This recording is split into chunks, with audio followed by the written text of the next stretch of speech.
أعوذ بالله من الشيطان الرجيم. بسم الله الرحمن الرحيم. يقول السفهاء من الناس ما ولاهم عن قبلتهم التي كانوا عليها قل لله المشرق والمغرب يهدي من يشاء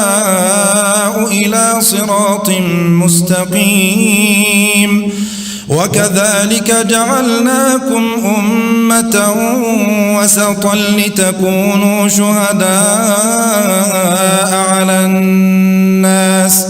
ويكون الرسول عليكم شهيدا وما جعلنا القبلة التي كنت عليها إلا لنعلم من يتبع الرسول ممن ينقلب على عقبيه وإن كانت لكبيرة إلا على الذين هدى الله وما كان الله ليضيع إيمانكم إن الله بالناس لرؤوف رحيم قد نرى تقلب وجهك في السماء فلنولينك قبلة ترضاها فول وجهك شطر المسجد الحرام وحيث ما كنتم فولوا وجوهكم شطره وإن الذين أوتوا الكتاب ليعلمون أنه الحق من ربهم وما الله بغافل عما يعملون ولئن أتيت الذين أوتوا الكتاب بكل آية ما تبعوا قبلتك وما أنت بتابع قبلتهم وما بعضهم بتابع قبلة بعض ولئن اتبعت أهواءهم من بعد ما جاءك من العلم إنك إذا لمن الظالمين الذين آتيناهم الكتاب يعرفونه كما يعرفون أبناءهم وإن فريقا منهم ليكتمون الحق وهم يعلمون الحق من ربك فلا تكونن من الممترين ولكل وجهة هو موليها فاستبقوا الخيرات أينما تكونوا يأتي بكم الله جميعا إن الله على كل شيء قدير ومن حيث خرجت فول وجهك شطر المسجد الحرام وإنه للحق من ربك وما الله بغافل عما تعملون ومن حيث خرجت فول وجهك شطر المسجد الحرام وحيث ما كنتم فولوا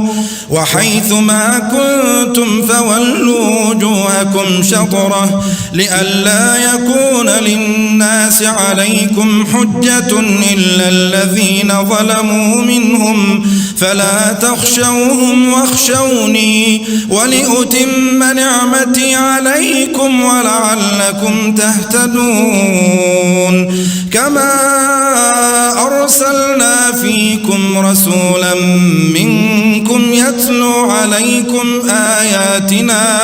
يتلو عليكم آياتنا ويزكيكم ويعلمكم الكتاب والحكمة ويعلمكم ما لم تكونوا تعلمون فاذكروني أذكركم واشكروا لي ولا تكفرون يا أيها أيها الذين آمنوا استعينوا بالصبر والصلاة إن الله مع الصابرين ولا تقولوا لمن يقتل في سبيل الله أموات بل أحياء ولكن لا تشعرون ولنبلونكم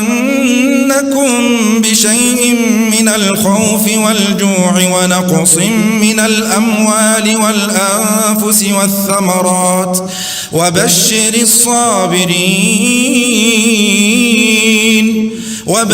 الصابرين الذين إذا أصابتهم مصيبة قالوا إنا لله وإنا إليه راجعون أولئك عليهم صلوات من ربهم ورحمة وأولئك هم المهتدون إن الصفا والمروة من شعائر الله فمن حج البيت أو اعتمر فلا جناح عليه أن يطوف بهما ومن تطوع خيرا فإن الله شاكر عليم إن الذين يكتمون ما أنزلنا من البينات والهدى من بعد ما بيناه للناس في الكتاب أولئك يلعنهم الله ويلعنهم اللاعنون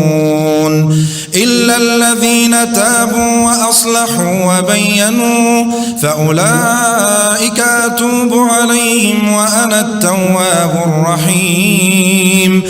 إن الذين كفروا وماتوا وهم كفار أولئك عليهم لعنة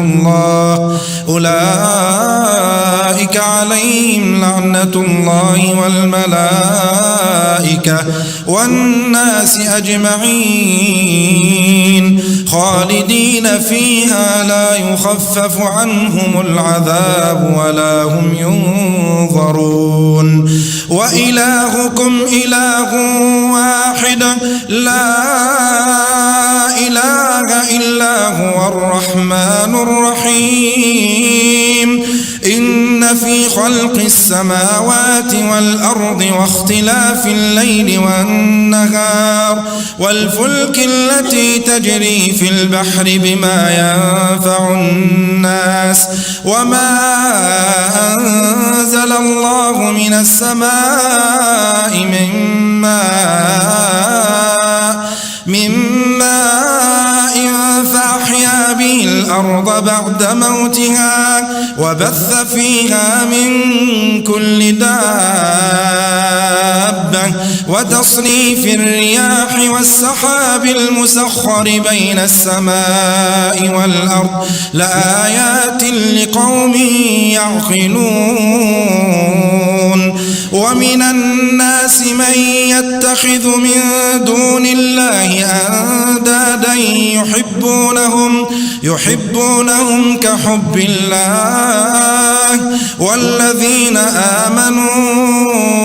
أشد حبا لله ولو يرى الذين ظلموا إذ يرون العذاب أن القوة لله جميعا وأن الله شديد العذاب إذ تبرأ الذين اتبعوا من الذين اتبعوا ورأوا العذاب وتقطعت بهم الأسباب وقال الذين اتبعوا لو أن لنا كرة فنتبرأ منهم كذلك يريهم الله أعمالهم حسرات عليهم وما هم بخارجين من النار وقال الذين اتبعوا لو أن لنا كرة فنتبرأ منهم كما تبرأوا منا كذلك يريهم الله أعمالهم حسرات عليهم وما هم بخارجين من النار. يا أيها الناس كلوا مما في الأرض حلالا طيبا ولا تتبعوا خطوات الشيطان إنه لكم عدو مبين. إنما يأمركم بالسوء والفحشاء وأن تقولوا على الله ما لا تعلمون. وإذا قيل لهم اتبعوا ما أنزل الله قالوا بل نتبع ما ألفينا عليه آباءنا أولو كان آباؤهم لا يعقلون شيئا ولا يهتدون. ومثل الذين كفروا كمثل الذي ينعق بما لا يسمع إلا دعاء ونداء صم بكم عمي فهم لا يعقلون. يا أيها الذين آمنوا كلوا من طيبات ما رزقناكم واشكروا لله إن كنتم إياه تعبدون. إنما حرم عليكم الميتة والدم ولحم الخنزير وما أهل به لغير الله فمن اضطر غير باغ ولا عاد فلا إثم عليه إن الله غفور رحيم. إن الذين يكتمون ما أنزل الله من الكتاب ويشترون به ثمنا قليلا أولئك ما يأكلون في بطونهم إلا النار ولا يكلمهم الله يوم القيامة ولا يزكيهم ولهم عذاب أليم. أولئك الذين اشتروا الضلالة بالهدى والعذاب بالمغفرة فما أصبرهم على النار ذلك بأن الله نزل الكتاب بالحق وإن الذين اختلفوا في الكتاب لفي شقاق بعيد. ليس البر أن تولوا وجوهكم قبل المشرق والمغرب ولكن البر من آمن بالله واليوم الآخر والملائكة والكتاب والنبيين وآتى المال على حبه ذوي القربى واليتامى والمساكين وابن السبيل والسائلين وفي الرقاب وأقام الصلاة وآتى الزكاة والموفون بعهدهم إذا عاهدوا والصابرين في البأساء والضراء وحين البأس أولئك الذين صدقوا وأولئك هم المتقون. يا أيها الذين آمنوا كتب عليكم القصاص في القتلى الحر بالحر والعبد بالعبد والأنثى بالأنثى فمن عفي له من أخيه شيء فاتباع بالمعروف وأداء إليه بإحسان ذلك تخفيف من ربكم ورحمة فمن اعتدى بعد ذلك فله عذاب أليم ولكم في القصاص حياة يا أولي الألباب لعلكم تتقون كتب عليكم إذا حضر أحدكم الموت إن ترك خيرا الوصية للوالدين والأقربين بالمعروف حقا على المتقين فمن بدله بعدما سمعه فإنما إثمه على الذين يبدلونه إن الله سميع عليم فمن خاف من موص جنفا أو إثما فأصلح بينهم فلا إثم عليه إن الله غفور رحيم يا أيها الذين آمنوا كتب عليكم الصيام كما كتب على الذين من قبلكم لعلكم تتقون أياما معدودات فمن كان منكم مريضا أو على سفر فعدة من أيام أخر وعلى الذين يطيقونه فدية طعام مسكين فمن تطوع خيرا فهو خير له وأن تصوموا خير لكم إن كنتم تعلمون شهر رمضان الذي أنزل فيه القرآن هدى للناس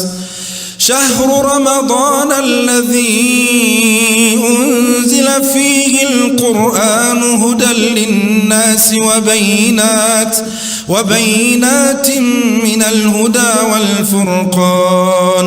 فمن شهد منكم الشهر فليصمه ومن كان مريضا أو على سفر فعدة من أيام أخر يريد الله بكم اليسر ولا يريد بكم العسر ولتكملوا العدة ولتكبروا الله على ما هداكم ولعلكم تشكرون وإذا سألك عبادي عني فإني قريب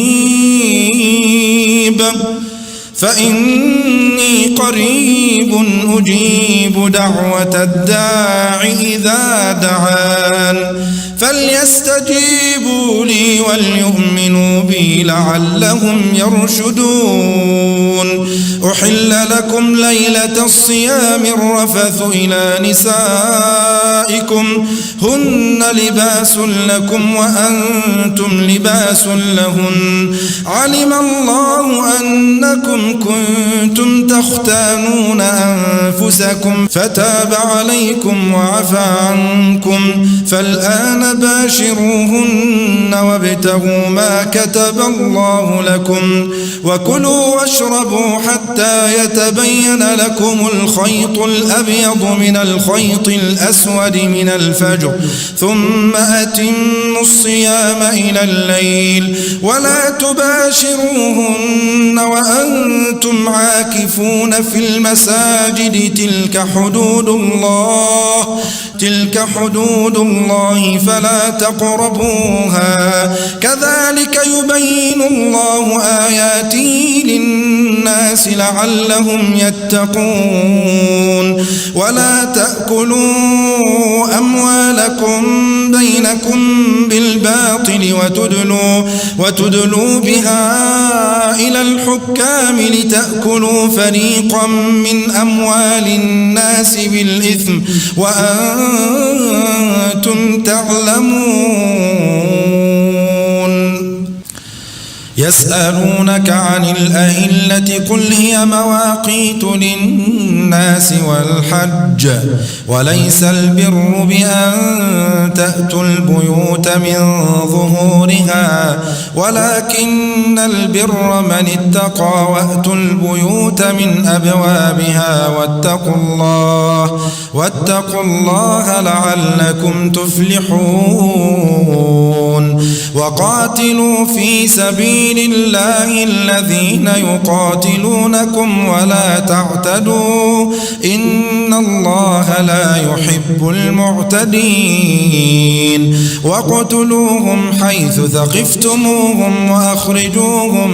من حيث أخرجوكم والفتنة أشد من القتل ولا تقاتلوهم عند المسجد الحرام حتى يقاتلوكم فيه فإن قاتلوكم فاقتلوهم كذلك جزاء الكافرين فإن انتهوا فإن الله غفور رحيم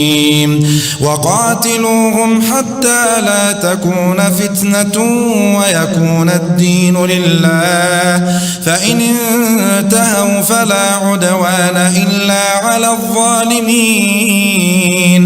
الشهر الحرام بالشهر الحرام والحرمات قصاص فمن اعتدى عليكم فاعتدوا عليه بمثل ما اعتدى عليكم واتقوا الله واعلموا أن الله مع المتقين وأنفقوا في سبيل الله ولا تلقوا بأيديكم إلى التهلكة وأحسنوا إن الله يحب المحسنين وأتموا الحج والعمرة لله فإن أحصرتم فما استيسر من الهدي ولا تحلقوا رؤوسكم حتى يبلغ الهدي محله فمن كان منكم مريضا أو به أذى من رأسه ففدية من صيام أو صدقة أو نسك فإذا أمنتم فمن تمتع بالعمرة إلى الحج فما استيسر من الهدي فمن لم يجد فصيام 3 أيام في الحج و7 إذا رجعتم تلك 10 كاملة ذلك لمن لم يكن أهله حاضر المسجد الحرام واتقوا الله واعلموا أن الله شديد العقاب الحج أشهر معلومات فمن فرض فيهن الحج فلا رفث ولا فسوق ولا جدال في الحج وما تفعلوا من خير يعلمه الله وتزودوا فإن خير الزاد التقوى واتقون يا أولي الألباب ليس عليكم جناح أن تبتغوا فضلا من ربكم فإذا أفضتم من عرفات فاذكروا الله عند المشعر الحرام واذكروه كما هداكم وإن كنتم من قبله لمن الضالين ثم أفيضوا من حيث أفاض الناس واستغفروا الله إن الله غفور رحيم فإذا قضيتم مناسككم فاذكروا الله كذكركم آباءكم أو أشد ذكرا فمن الناس من يقول ربنا آتنا في الدنيا ربنا آتنا في الدنيا وما له في الآخرة من خلاق ومنهم من يقول ربنا آتنا في الدنيا حسنة وفي الآخرة حسنة وقنا عذاب النار أولئك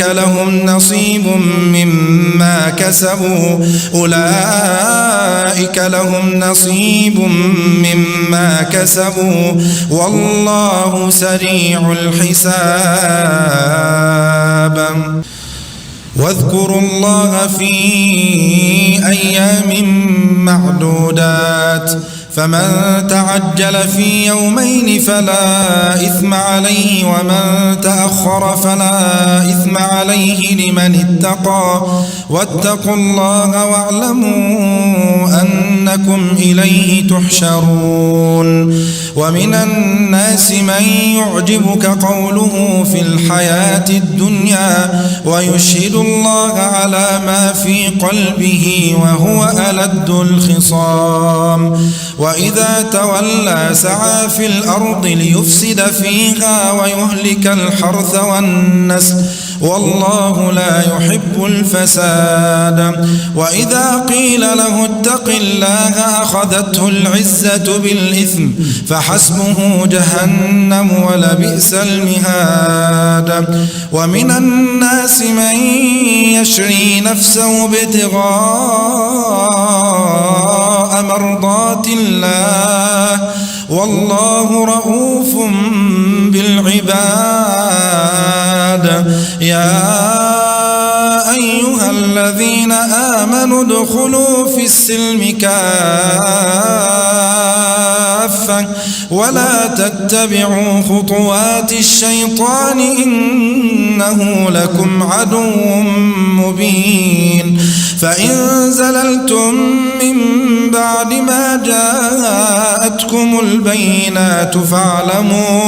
فاعلموا أن الله عزيز حكيم هل ينظرون إلا أن يأتيهم الله في ظلل من الغمام والملائكة وقضي الأمر وإلى الله ترجع الأمور سل بني إسرائيل كم آتيناهم من آية بينة ومن يبدل نعمة الله من بعد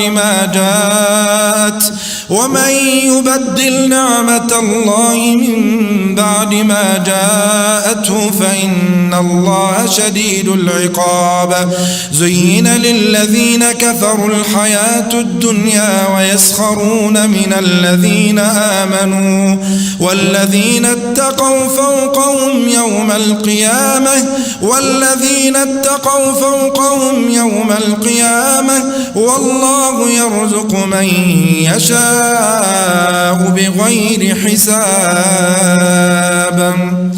كان الناس أمة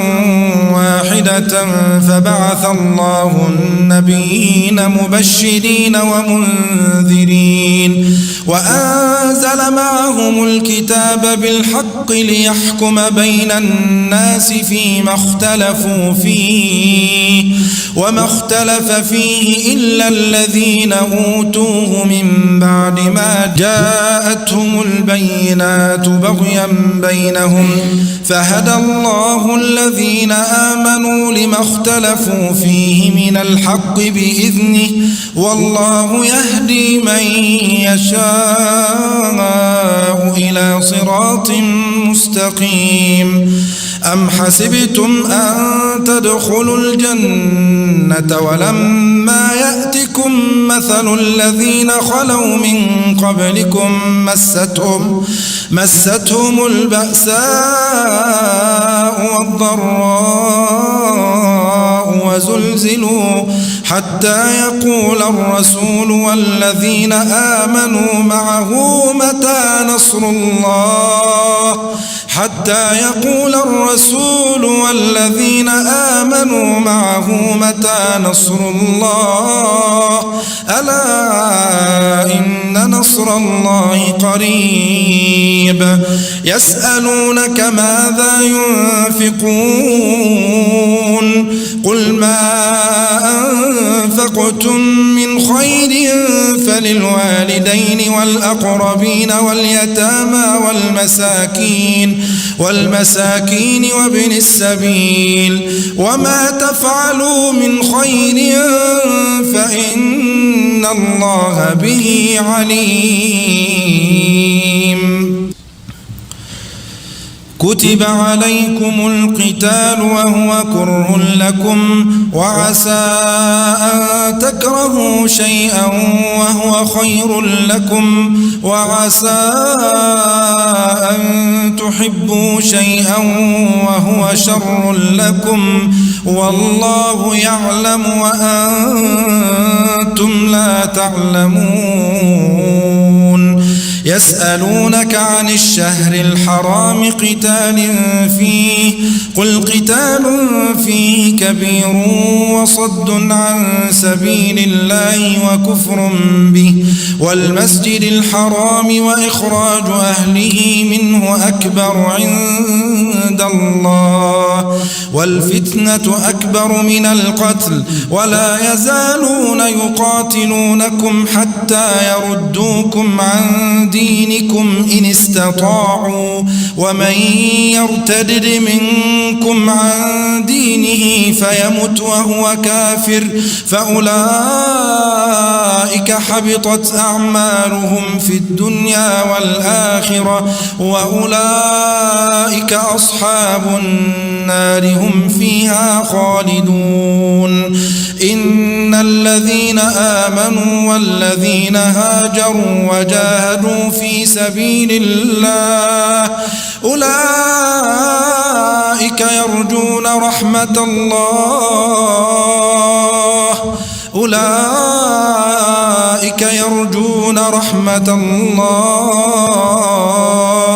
والله غفور رحيم يسألونك عن الخمر والميسر قل فيهما إثم كبير ومنافع للناس وإثمهما أكبر من نفعهما ويسألونك ماذا ينفقون قل العفو كذلك يبين الله لكم الآيات لعلكم تتفكرون في الدنيا والآخرة ويسألونك عن اليتامى قل إصلاح لهم خير وإن تخالطوهم فإخوانكم والله يعلم المفسد من المصلح ولو شاء الله لأعنتكم إن الله عزيز حكيم ولا تنكحوا المشركات حتى يؤمن ولأمة مؤمنة خير من مشركة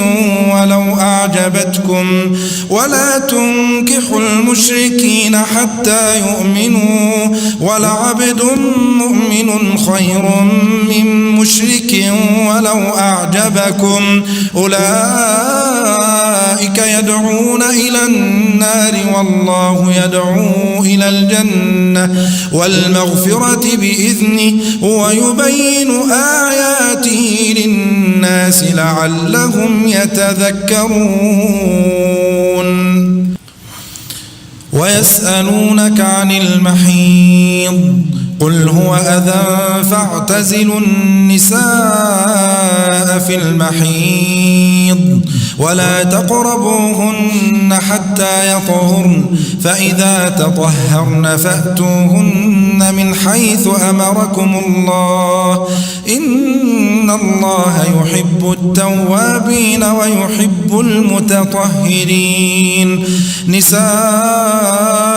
حرث لكم فأتوا حرثكم أنى شئتم وقدموا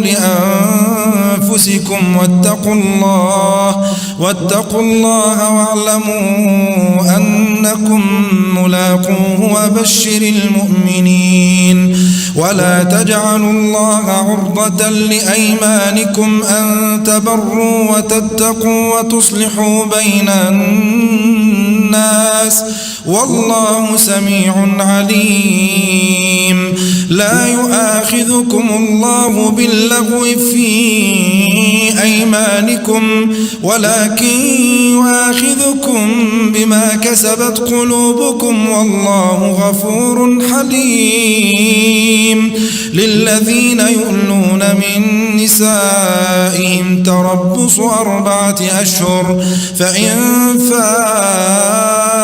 فإن الله غفور رحيم. وإن عزموا الطلاق فإن الله سميع عليم. والمطلقات يتربصن بأنفسهن 3 قروء ولا يحل لهن أن يكتمن ما خلق الله في أرحامهن إن كن يؤمن بالله واليوم الآخر وبعولتهن أحق بردهن في ذلك إن أرادوا إصلاحا ولهن مثل الذي عليهن بالمعروف وللرجال عليهن درجة والله عزيز حكيم. الطلاق 2 فإمساك بمعروف أو تسريح بإحسان. ولا يحل لكم أن تأخذوا مما آتيتموهن شيئا إلا أن يخافا ألا يقيما حدود الله. فإن خفتم ألا يقيما حدود الله فلا جناح عليهما فيما افتدت به. تلك حدود الله فلا تعتدوها ومن يتعد حدود الله فأولئك هم الظالمون. فإن طلقها فلا تحل له من بعد حتى تنكح زوجا غيره. فإن طلقها فلا جناح عليهما أن يتراجعا إن ظنا أن يقيما حدود الله وتلك حدود الله يبينها لقوم يعلمون. وإذا طلقتم النساء فبلغن أجلهن فأمسكوهن بمعروف أو سرحوهن بمعروف. وإذا طلقتم النساء فبلغن أجلهن فأمسكوهن بمعروف أو سرحوهن بمعروف ولا تمسكوهن ضرارا لتعتدوا ومن يفعل ذلك فقد ظلم نفسه. ولا تتخذوا آيات الله هزوا واذكروا نعمة الله عليكم وما أنزل عليكم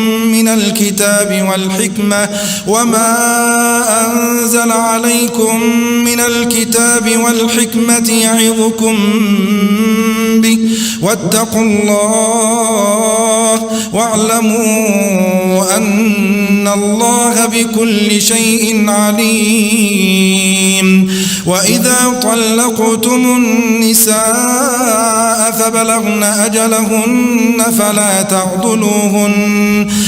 تعضلوهن أن ينكحن أزواجهن إذا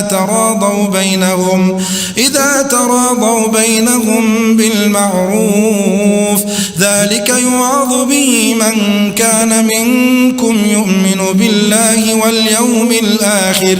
ذلكم أزكى لكم وأطهر والله يعلم وأنتم لا تعلمون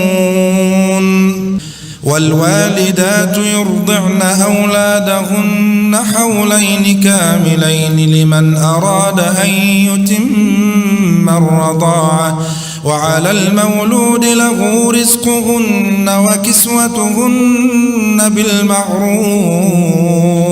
لا تكلف نفسا إلا وسعها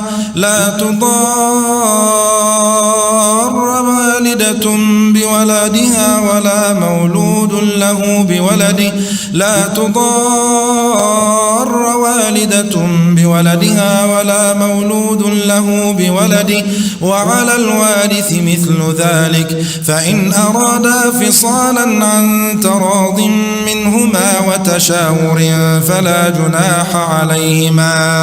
فلا جناح عليهما وإن أردتم أن تسترضعوا أولادكم فلا جناح عليكم إذا سلمتم ما آتيتم بالمعروف واتقوا الله واعلموا أن الله بما تعملون بصير والذين يتوفون منكم ويذرون أزواجا يتربصن بأنفسهن 4 أشهر وعشرا فإذا بلغن أجلهن فلا جناح عليكم فيما فعلن في أنفسهن بالمعروف والله بما تعملون خبير ولا جناح عليكم فيما عرضتم به من خطبة النساء أو أكننتم في أنفسكم علم الله أنكم ستذكرونهن ولكن لا تواعدوهن سرا إلا أن تقولوا قولا معروفا ولا تعزموا عقدة النكاح حتى يبلغ الكتاب أجله واعلموا أن الله يعلم ما في أنفسكم فاحذروه واعلموا أن الله غفور حليم لا جناح عليكم إن طلقتم النساء ما لم تمسوهن أو تفرضوا لهن فريضة وفمتعوهن على الموسع قدره وعلى المقدر قدره متاعا بالمعروف حقا على المحسنين وإن طلقتموهن من قبل أن تمسوهن وقد فرضتم لهن فريضة فنصف ما فرضتم إلا أن يعفون أو يعفو الذي بيده عقدة النكاح وأن تعفوا أقرب للتقوى وإن تعفوا أقرب للتقوى ولا تنسوا الفضل بينكم إن الله بما تعملون بصير حافظوا على الصلوات والصلاة الوسطى وقوموا لله قانتين فإن خفتم فرجالا أو ركبانا فإذا أمنتم فاذكروا الله كما علمكم ما لم تكونوا تعلمون والذين يتوفون منكم ويذرون أزواجا وصية لأزواجهم متاعا إلى الحول غير إخراج فإن خرجن فلا جناح عليكم فيما فعلن في أنفسهن من معروف والله عزيز حكيم وللمطلقات متاع بالمعروف حقا على المتقين كذلك يبين الله لكم آياته لعلكم تعقلون ألم تر إلى الذين خرجوا من ديارهم وهم ألوف حذر الموت فقال لهم الله موتوا ثم أحياهم إن الله لذو فضل على الناس ولكن أكثر الناس لا يشكرون وقاتلوا في سبيل الله واعلموا أن الله سميع عليم من ذا الذي يقرض الله قرضا حسنا فيضاعفه له أضعافا كثيرة والله يقبض ويبسط وإليه ترجعون والله يقبض ويبسط وإليه ترجعون ألم تر إلى الملأ من بني إسرائيل من بعد موسى إذ قالوا لنبي لهم ابعث لنا ملكا نقاتل في سبيل الله قال هل عسيتم إن كتب عليكم القتال ألا تقاتلوا قالوا وما لنا ألا نقاتل في سبيل الله وقد أخرجنا من ديارنا وأبنائنا فلما كتب عليهم القتال تولوا إلا قليلا منهم والله عليم بالظالمين وقال لهم نبيهم إن الله قد بعث لكم طالوت ملكا قالوا أنى يكون له الملك علينا ونحن أحق بالملك منه ولم يؤت سعة من المال قال إن الله اصطفاه عليكم وزاده بسطة في العلم والجسم والله يؤتي ملكه من يشاء والله واسع عليم وقال لهم نبيهم إن آية ملكه أن يأتيكم التابوت فيه سكينة من ربكم وبقية مما ترك آل موسى وآل هارون تحمله الملائكة إن في ذلك لآية لكم إن كنتم مؤمنين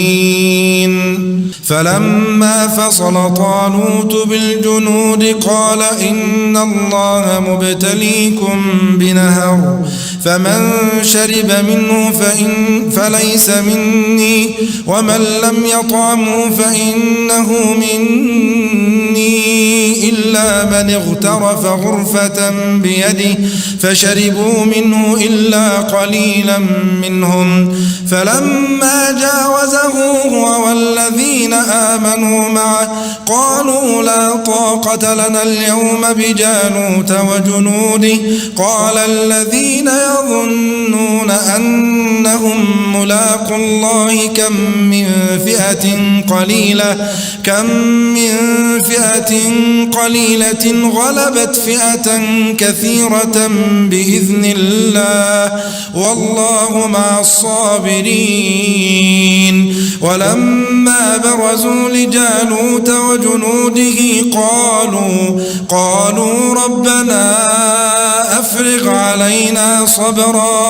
ربنا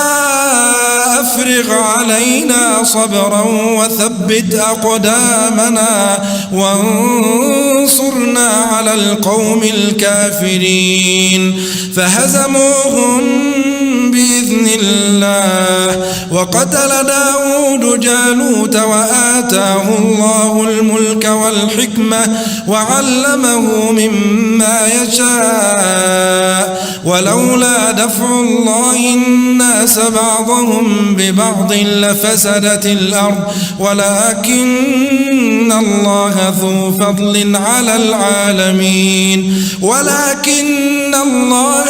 فضل على العالمين تلك آيات الله نتلوها عليك بالحق وإنك لمن المرسلين